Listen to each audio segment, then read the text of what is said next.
Hello students, आज हम लोग बात करेंगे location of roots of characteristic equation and time response. तो देखिए, डिफरेंट तरह के डैम्पिंग केसेस और सेकेंड ऑर्डर कंट्रोल सिस्टम का जो टाइम रिस्पांस है वो आप पढ़ चुके हैं।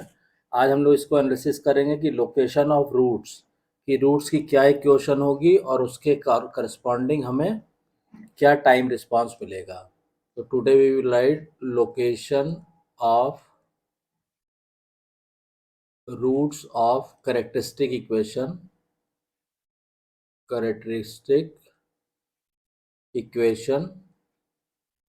and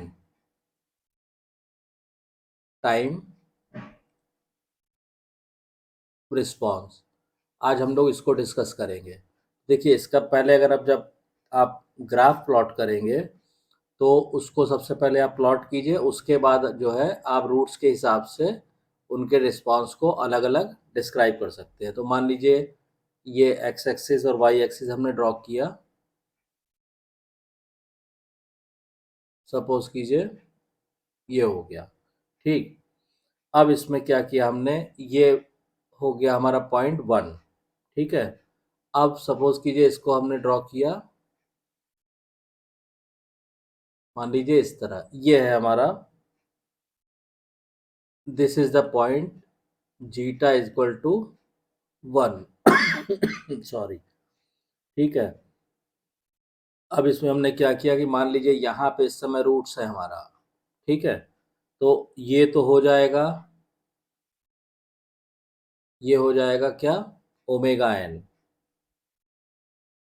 अगर हम रूट की बात करें, दिस इज रूट, ये हो जाएगा ओमेगा एन।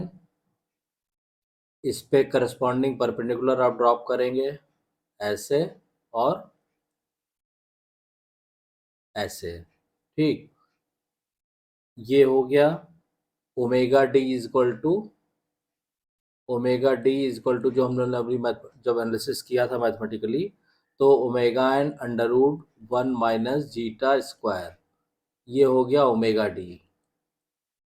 ठीक है, ये कितना है, ये है हमारा माइनस जीटा ओमेगा एन। ठीक, अब इसके बाद क्या होगा कि जो डिफरेंट यहाँ पे क्या है, ये है हमारा zeta is equal to zero.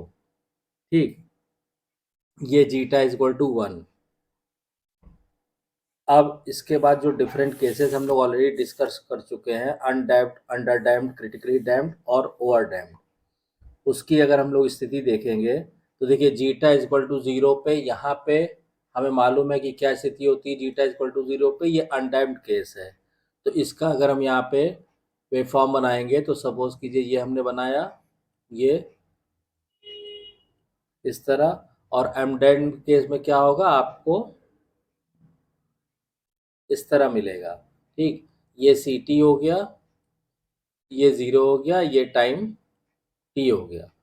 तो ये तो हो गया हमारा सीधा सीधा अनडैम्प्ड। इसको आप लिख सकते हैं अन अनडैम्प्ड केस। ठीक, अब उसके बाद आप आ जाइए नेक्स्ट अंडर डैम्प्ड में। अंडर डैम्प्ड में क्या होगा, zeta is less than one. तो ये जो केस होगा अनडैम्प्ड का, उसकी जो वेवफॉर्म अगर आप ड्रॉ करेंगे तो वो किस तरह आएगा, वो आपका आएगा, ये हुआ टी, ये मान लीजिए सी टी हो गया। ठीक, ये हमारा वन हो गया। तो जो अनडैम्प्ड आएगा वो इस तरह आएगा। ठीक, तो ये इसका रूट जो है, ये zeta is less than one पे हो गया अंडर डैम्ड में। ये हो गया आपका जीटा इज लेस देन, ये zeta is less than one पे। इसको आप लिख सकते हैं under damped, this is under damped. तो देखिए, रूट्स की लोकेशन जैसे जैसे चेंज होगी वैसे वैसे डैम्पिंग, यहाँ अनडैम्ड है, यहाँ अंडर डैम्ड हो गया। अब उसके बाद यहाँ पे क्या है, zeta is equal to one. तो zeta is equal to one पे आपको मालूम है क्या होता है, क्रिटिकली डैम्ड। ठीक, तो क्रिटिकली डैम्ड का अगर आप वेवफॉर्म बनाएंगे तो वेवफॉर्म किस तरह आएगा, आपने मान लीजिए ये बनाया, ये हो गया टी, ये सी टी, ये आपका एम्पलीट्यूड 1 की लाइन हो गई, this is 1, this is 1, this is 1। ठीक है। अब इसमें क्या होगा, क्रिटिकली डैम्प्ड में वेव फॉर्म हमारी जो आएगी वो टाइम रिस्पॉन्स इस तरह आएगा। तो ये हो गया हमारा जीटा इज इक्वल टू 1, ये जो पॉइंट दिखा रहा है इस पे ये हो गया हमारा, सीधा सीधा आप लिख सकते हैं क्रिटिकली डैम्प्ड। ठीक है।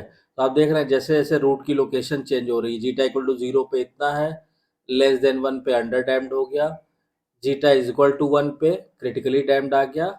और जब आप इसके आगे जाएंगे इधर, जीटा इज ग्रेटर देन 1 पे, मान लीजिए आप जब इधर जाएंगे, हम इसको से डिफरेंट कलर से लेते हैं, सपोज कीजिए ऐसे लिया हमने, जब आप इधर जाएंगे zeta is equal to, sorry, zeta is greater than 1 पे, तो क्रिटिकली डैम, तो ये हो गया जीटा इज इक्वल टू 1 पे, और जीटा इज ग्रेटर देन 1 पे क्या होता है, ओवर डैम। तो ओवर डैम की जो आप टाइम रिस्पॉन्स देखेंगे, तो सपोज कीजिए ये आपका टी हो गया, ये सी टी हो गया। ठीक है। अब इसके बाद ओवर डैम्पिंग में क्या होगा, हमें मालूम है ओवर डैम्पिंग में सिस्टम और लिथार्जिक हो जाता है, तो उसकी जो ऑसिलेशन देखिए, ना तो क्रिटिकली डैम्प्ड में आपको ऑसिलेशन मिलेगा, ऑसिलेशन, ना ओवर डैम्प्ड मिलेगा। तो ये आपका टाइम, इसका जो टाइम रिस्पॉन्स आएगा वो इस तरह आएगा। ठीक। तो दिस इज ओवर डैम्प्ड। तो ओवर डैम्प्ड, तो ये रिलेशन होता है। देखिए हमने क्या लिखा है, location of roots of characteristic equation and time response. तो जब रूट्स यहाँ पे होंगे, देख देख रहे हैं इमेजिनरी एक्सिस पे, ये हो गया। जब damping factor zeta is less than होगा तो अंडर डैम्प्ड आएगा, when zeta is equal to 1 होगा तो क्रिटिकली डैम्प्ड आएगा, और when zeta is greater than 1 होगा, when zeta is greater than 1, तो ये आपका ओवर डैम्प आएगा। इसमें और जो एक आध चीजें हैं ध्यान रखने वाली, वो अच्छा है, इसको आप देख, इसको आप मेंशन कर दीजिएगा, ये क्या है आपका, ये आपका रियल एक्सिस है, और ये आपको मालूम है कि ये इमेजिनरी एक्सिस है। ठीक है। अब इसमें क्या होता है कि ये चीज़ें हमने कैसे ड्रॉ की हैं, ये तो आप लोगों ने प्रीवियस लेक्चर में देखा ही होगा कि हमें जो करेक्टरिस्टिक सी एस, अब अगर सेकेंड ऑर्डर कंट्रोल सिस्टम की बात करें तो C s upon R s, output बटे इनपुट, अगर हम लिखेंगे तो वो क्या होता है, omega n square divided by s square plus 2 zeta omega n s plus omega n का स्क्वायर, ये होता है। तो इसकी जो करेक्टरिस्टिक इक्वेशन है, करेक्टरिस्टिक इक्वेशन की अगर हम लोग बात करें तो क्या आएगा, s square plus 2 zeta omega n s plus omega n का स्क्वायर इक्वल टू 0, ये करेक्टरिस्टिक इक्वेशन होती है। इसके अगर हम रूट्स निकालेंगे, रूट्स क्या, दो रूट्स आएंगे, एक तो आएगा S one is equal to कितना आएगा, minus zeta omega N plus J omega N under root 1 minus zeta square, ये आएगा। दूसरा रूट जो आएगा S two equal to minus zeta omega N, ठीक है, minus J omega N under root 1 minus zeta square, ये दो roots आएंगे। अब real parts of the root जो है, जो माइनस जीटा ओमेगा एन है, represent the damping, and imaginary part represent the damped frequency. तो अब इसमें ये जो रियल पार्ट है, ये आप देख रहे हैं, ये रियल पार्ट, तो जो रियल पार्ट है इसको आप लिख सकते हैं, real part of the root of the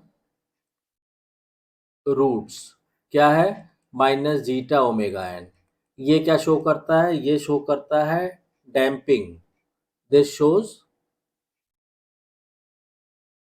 damping, कि कितनी डैम्पिंग है सिस्टम में।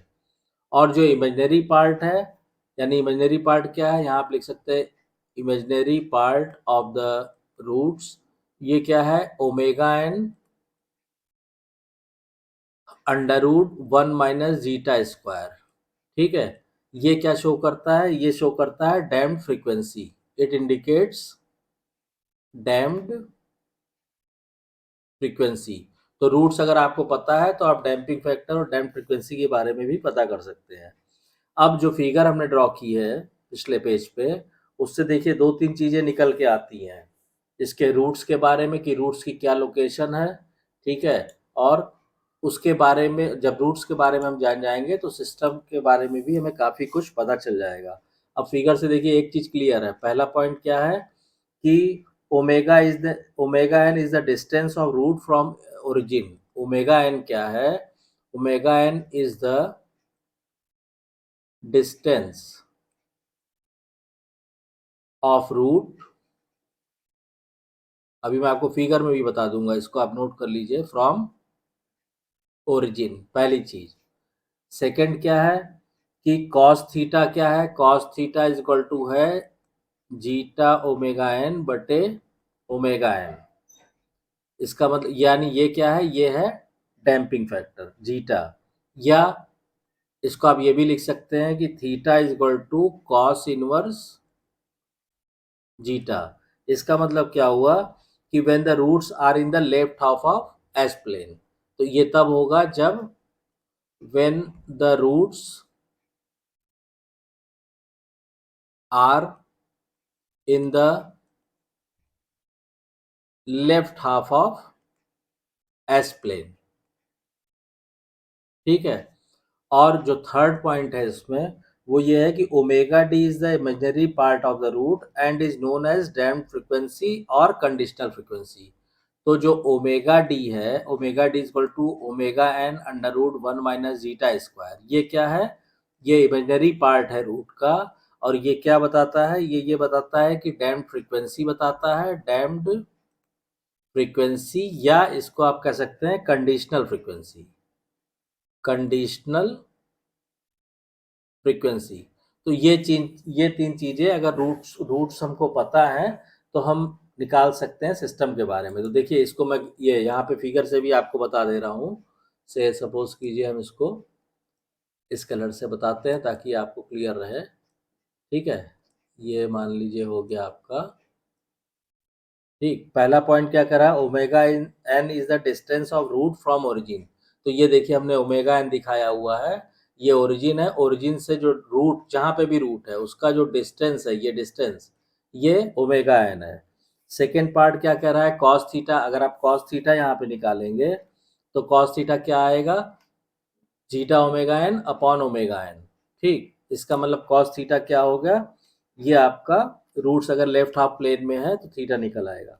और थर्ड क्या है? Omega D is the imaginary part of the root. तो ये आप देख रहे हैं, दिस इज ओमेगा डी। ये क्या है? ये रूट्स का इमेजिनरी पार्ट है। और ये क्या शो करता है? ये शो करता है डैम्प्ड फ्रीक्वेंसी या कंडीशनल फ्रीक्वेंसी।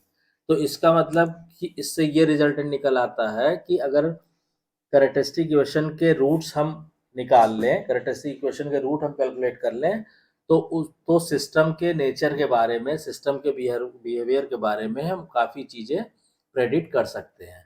तो आई होप आपको ये क्लियर हो गया होगा। अगर कोई डाउट, कोई कन्फ्यूज़न है तो कमेंट लाइन में कमेंट करके पूछिए। और प्लीज़ चैनल को ज़रूर सब्सक्राइब कीजिए और नोटिफिकेशन बेल को ऑन कर दीजिए और वीडियो को ज़्यादा से ज़्यादा शेयर कीजिए। Thank you.